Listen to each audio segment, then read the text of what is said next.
The air hung thick and sweet with the smell of turned earth and pine resin, a fragrance that, for centuries, had been the very breath of the kingdom of Viridia. Imagine, if you will, a landscape defined not by grand castles or roaring battles, but by the slow, inexorable rhythm of the seasons. Viridia was, by design and tradition, a land of stability. Its rolling, fertile plains were not merely fields, they were the physical manifestation of an ancient, binding promise, the exchange of security for fealty.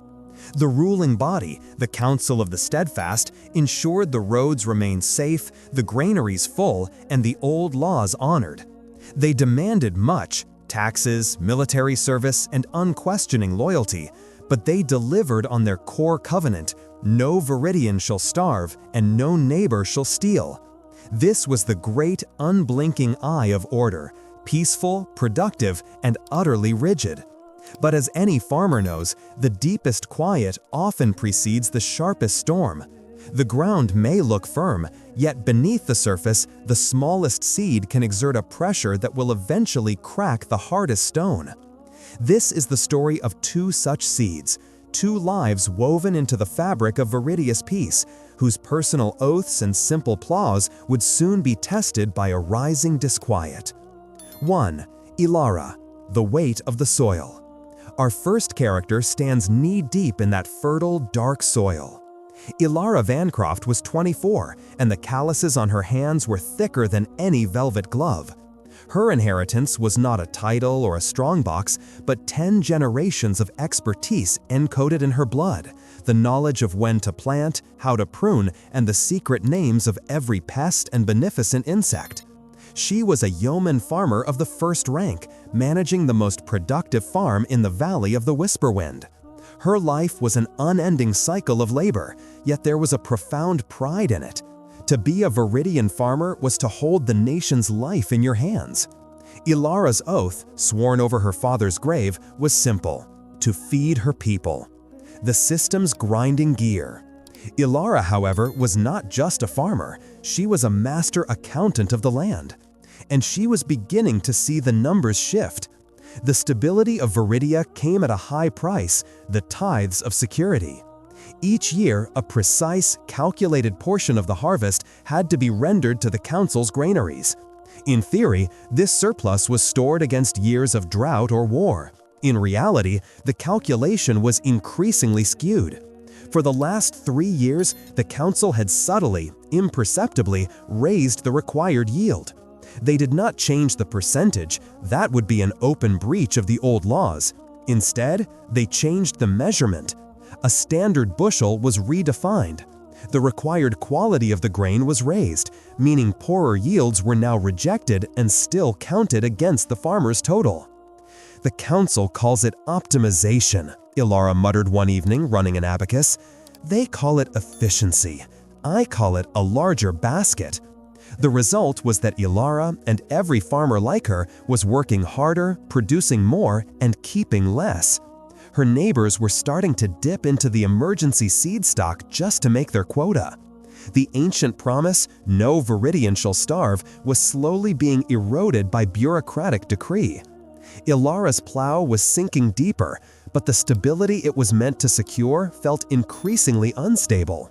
The seed of disquiet here was economic stress, the quiet realization that the very system sworn to protect you was beginning to consume you. 2. Kale, the rust on the blade. Our second character stands not in the dirt, but on the cold, polished stone of the citadel of the First Oath. Kale Varan was the embodiment of the council's military order, a centurion in the city guard, a pillar of discipline, and a master of the spear. His inheritance was the weight of the warrior's oath, to uphold the law, protect the innocent, and serve the council without question.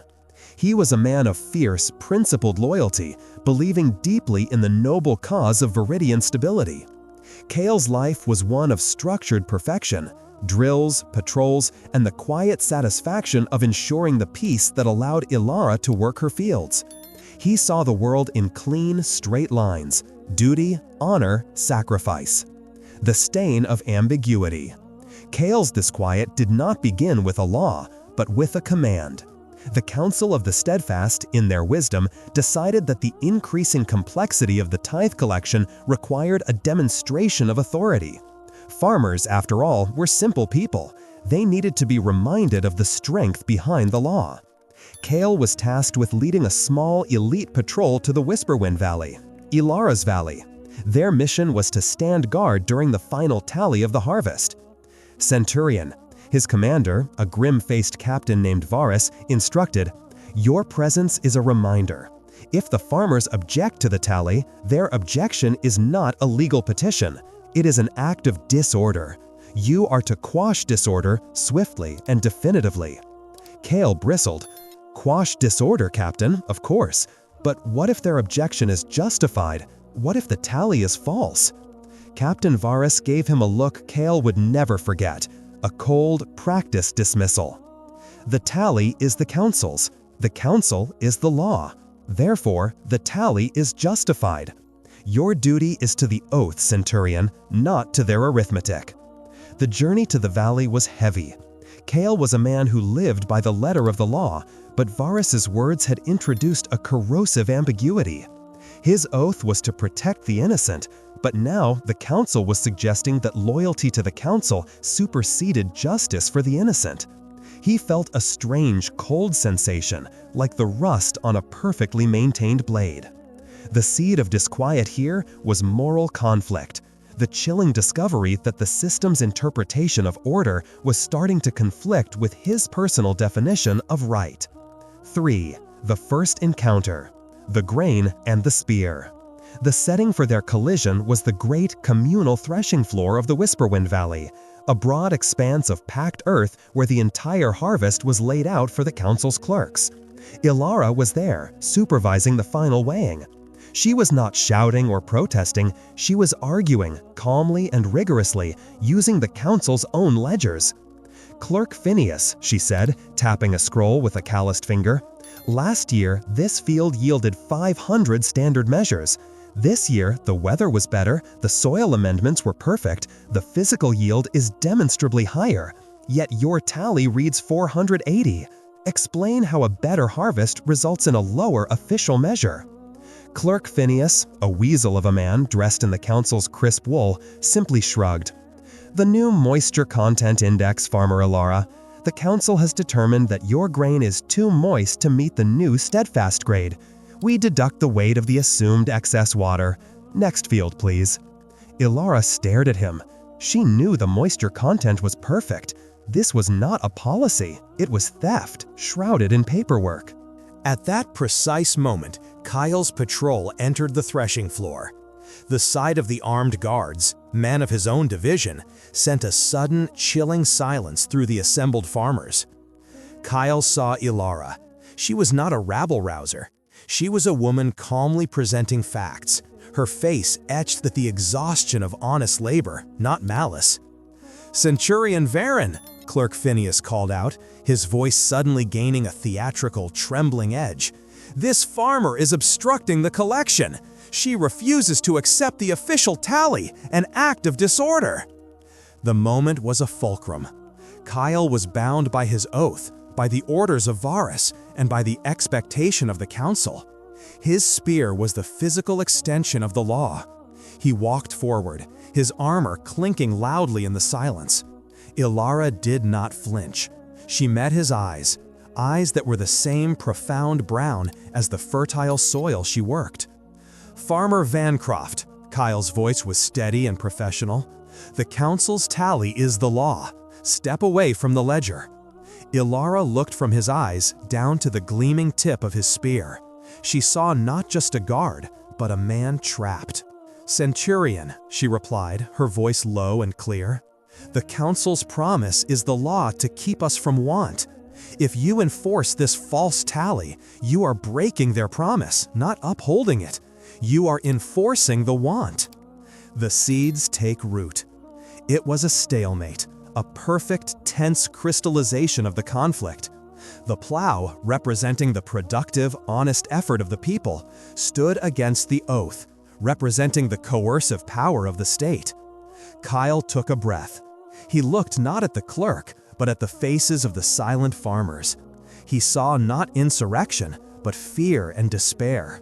He saw the future empty granaries and the inevitable call for him to march against starving people. He was commanded to quash disorder. But the greatest disorder, he suddenly understood, was the injustice of the council's actions. "Clerk Phineas," Kyle said, his voice now commanding, "by the tenets of the first oath, any dispute over the tithe must be recorded and submitted for review by the High Steward. You will accept Farmer Vancroft's objection into the ledger, fully detailed, and sign it." Phineas's jaw dropped. "Centurion, this is disobedience." "No, clerk," Kyle corrected, his eyes hard. "It is procedure, and I am enforcing the letter of the law, which is my oath. If you refuse, that will be disorder, and I will enforce the peace." Kyle had not broken his oath. He had simply chosen the higher interpretation of it, service to justice over blind obedience to the council's whim. He turned and marched his patrol away, leaving the stunned clerk and the quietly grateful farmers. He had won the skirmish, but he had planted a seed of disquiet in his own life. He was no longer the council's unwavering spear. He was now a target. Ilara watched him go. She saw that though he wore the council's armor, he had an independent soul. She had won back perhaps a dozen bushels of grain, but she had gained something far more valuable. A glimpse of a potential ally, someone who saw the rust on the blade of the council's justice.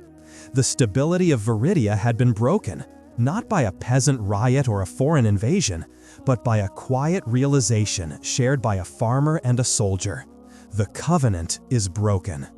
The seeds of disquiet, economic stress, and moral conflict had taken root, and their shared experience, the moment of the spear and the ledger, was the first drop of water that would make them grow. Conclusion: the harvest of choice. The story of Viridia is the story of every nation where the promise of peace becomes a cover for injustice. Kyle and Ilara, the loyal guard and the honest producer, are the two poles of society, and their personal struggle teaches us a crucial lesson. Stability is only as strong as the justice that underpins it. When those who swear an oath to protect, like Kyle, begin to doubt the morality of the system, and when those who work to sustain, like Ilara, find their honest labor exploited, the foundation of that society dissolves. The plow and the oath, meant to work in harmony, were now pulling in opposition. The peace was over. The fight for the soul of Viridia, the fight for its original promise, had begun.